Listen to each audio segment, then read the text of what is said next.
ভূমিকম্পে হাহাকার অবস্থা, একের পর এক আফটার শক।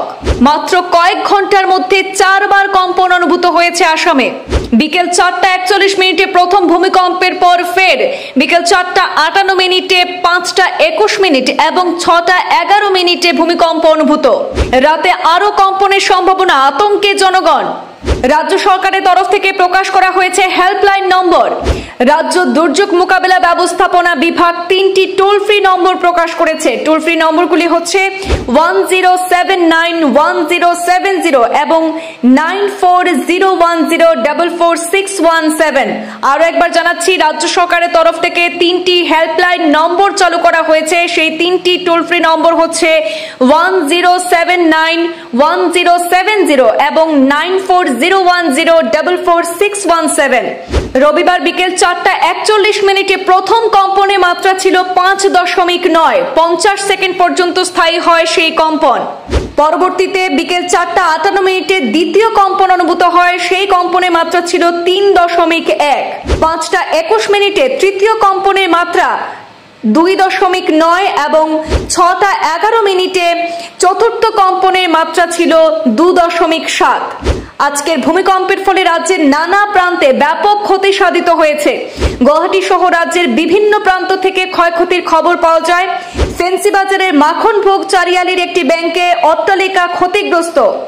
ভূমিকম্পে হেলে পড়েছে মহানগরের ফেন্সিবাজারের একটি অট্টালিকা। তেজপুরে ভূমিকম্পে ক্ষতিগ্রস্ত গণেশ মন্দির, মন্দিরের পাকা দেওয়াল ভেঙে পড়ার পাশাপাশি ক্ষতিগ্রস্ত গণেশ মূর্তিরও। নলবাড়ির একটি নামঘরের মেঝেতে ফাটল, ভেঙে পড়েছে নামঘরটির ছাদ। গহপুরে এক বাড়ির দেওয়ালে দেখা দিয়েছে ফাটল। ভূমিকম্পের কারণে ময়রাবাড়িতেও সৃষ্টি হয় হাহাকার পরিস্থিতি। মেঘালয় বাংলা সীমান্তেও ভূমিকম্পের জোরালো ঝাঁকুনি অনুভূত হয়েছে। একের পর এক আফটার শকে আতঙ্কিত বরাক উপত্যকার জনগণ। আসামের ভূমিকম্পের খবর নিতে মুখ্যমন্ত্রী ডক্টর হিমন্ত বিশ্ব শর্মাকে ফোন প্রধানমন্ত্রী নরেন্দ্র মোদীর। ভারত সরকারের পক্ষ থেকে সাহায্য সহযোগিতার আশ্বাস দিলেন প্রধানমন্ত্রী নরেন্দ্র মোদী। দেশের উত্তর পূর্বাঞ্চলে কিছু এলাকায় তীব্র ভূমিকম্পে আজ কেঁপে ওঠে। রবিবার বিকেলে সেই কম্পন অনুভূত হয়েছে। আসামের ঢেকিয়াজুলিতে 5.9 মাত্রার শক্তিশালী ভূমিকম্পে গুয়াহাটি, বরাক সহ উত্তর পূর্ব ভারতের বিভিন্ন অংশে কম্পন অনুভূত হয়েছে আজ। ভারত ছাড়াও পার্শ্ববর্তী দেশ বাংলাদেশ, নেপাল, মায়ানমার, ভুটান এবং চীন সহ মোট 6টি দেশের বিভিন্ন অংশে কম্পন অনুভূত হয়েছে। রিক্টার স্কেলে মাত্রা ছিল 5.9। প্রথম ভূমিকম্পের পর আরো 3 বার আফটার শক অনুভূত হয়েছে। একের পর এক আফটার শকে বরাক উপত্যকা সহ গোটা রাজ্যে আতঙ্ক ছড়িয়ে পড়েছে। রিক্টার স্কেলে মাত্রাও স্বাভাবিকের তুলনায় সামান্য বেশি ছিল বলে অল্পের জন্য রক্ষা পাওয়া গিয়েছে বলে মনে করছেন বিশেষজ্ঞরা। এই ঘটনায় অনেকটাই আতঙ্কিত হয়েছেন আসামবাসী। সবচেয়ে বেশি কম্পন অনুভূত হয়েছে গুয়াহাটি সংলগ্ন এলাকায়। প্রাণ বাঁচাতে ঘর ছেড়ে রাস্তায় বেরিয়ে পড়েন জনগণ। ভূমিকম্পের সময় ভয় এবং আতঙ্কের সৃষ্টি হয়েছিল বিভিন্ন প্রান্তের মানুষের মধ্যে। রাজ্যের মুখ্যমন্ত্রী ডক্টর হিমন্ত বিশ্ব শর্মা আশ্বস্ত করেছেন যে এখনো পর্যন্ত কোনো বড় ক্ষয়ক্ষতির খবর নেই, তবে পরিস্থিতি সক্রিয়ভাবে পর্যবেক্ষণ করছেন।